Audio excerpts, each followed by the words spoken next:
Help me to reach 2,000 subscribers. The sound of glass shattering cut through the silence like a scream.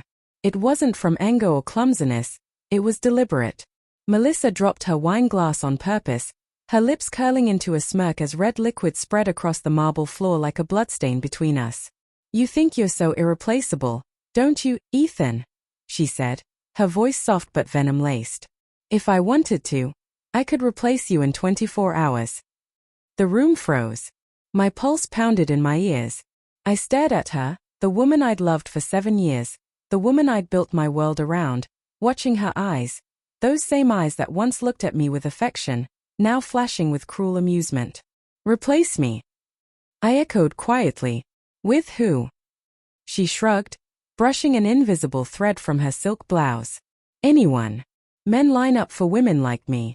You know it. It wasn't just the words.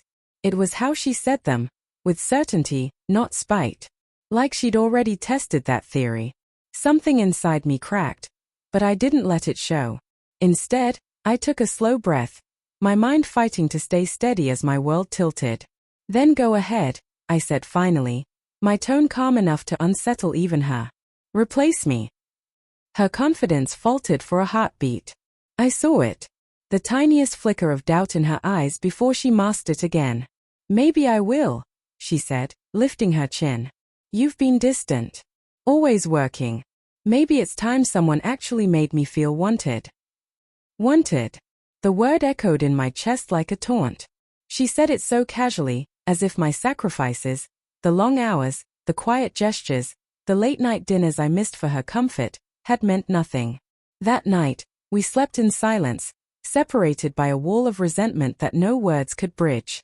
I lay awake, staring at the ceiling, remembering every soft laugh, every whispered promise we'd once shared, wondering when it all started to rot beneath the surface. The next morning, she left early for yoga. I knew she didn't do yoga on Fridays. Still, I didn't follow her. Not yet. I told myself I trusted her, that she was just angry, that she'd said those words to hurt me. But trust felt like an old, fraying rope now, ready to snap under its own weight. Over the next few days, her behavior changed in subtle, haunting ways. She laughed more, just not around me.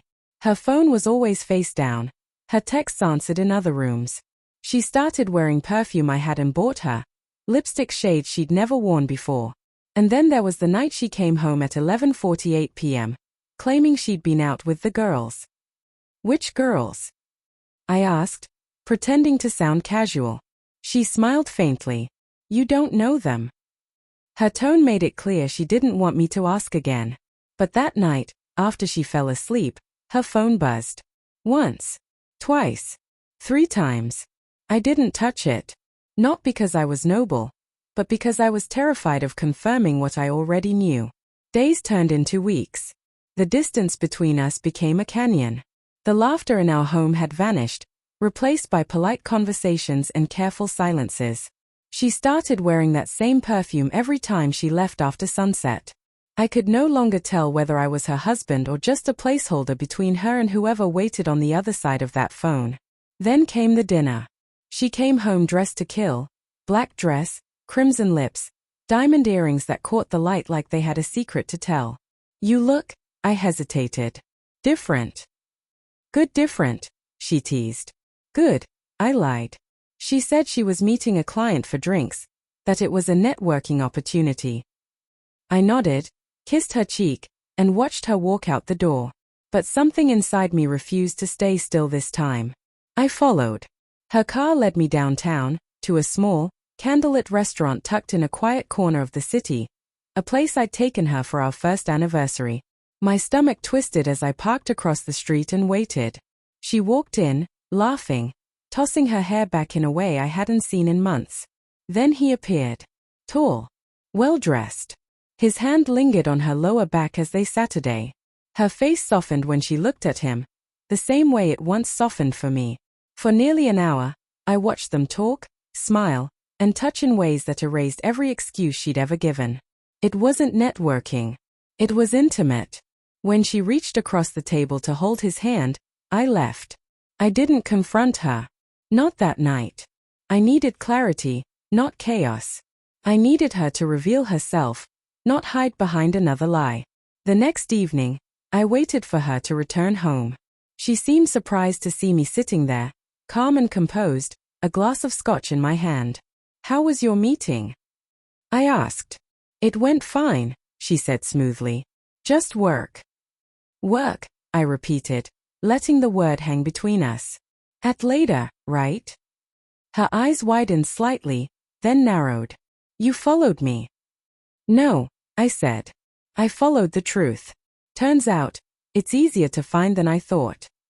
Silence fell. Heavy, unforgiving. She tried to speak, but I raised a hand. "Don't bother lying, Melissa. I saw everything." Her lips trembled, then set into a thin line. "You drove me to it," she said bitterly. "You were never home. You made me feel invisible." I stared at her, stunned by the audacity. "And your solution was to make me disappear for real." Her eyes filled with tears she didn't deserve. "I didn't mean for it to happen. He was just there." "That's the thing about replacements," I said quietly. "They're always waiting until someone opens the door." She sank into the sofa, guilt flickering across her face. "What are you going to do?"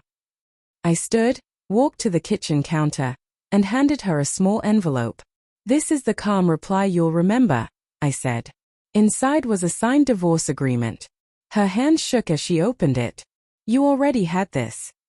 "I prepared it the night you said you could replace me in 24 hours, I said, meeting her eyes. "I wanted to see if you'd try." "You did." Her face crumpled. "Ethan, please." "No," I interrupted. "You replaced me. You got what you wanted." For a long moment, she said nothing. Then, barely a whisper, "He doesn't want me. He just wanted what you had." I almost pitied her. Almost. I walked to the door, turned back once, and said softly, "Maybe now you'll realize that being wanted and being loved aren't the same thing." As I stepped outside, the air felt colder but cleaner. Behind me, I heard her sobbing, raw, broken, but I didn't look back. For the first time in months, I felt free.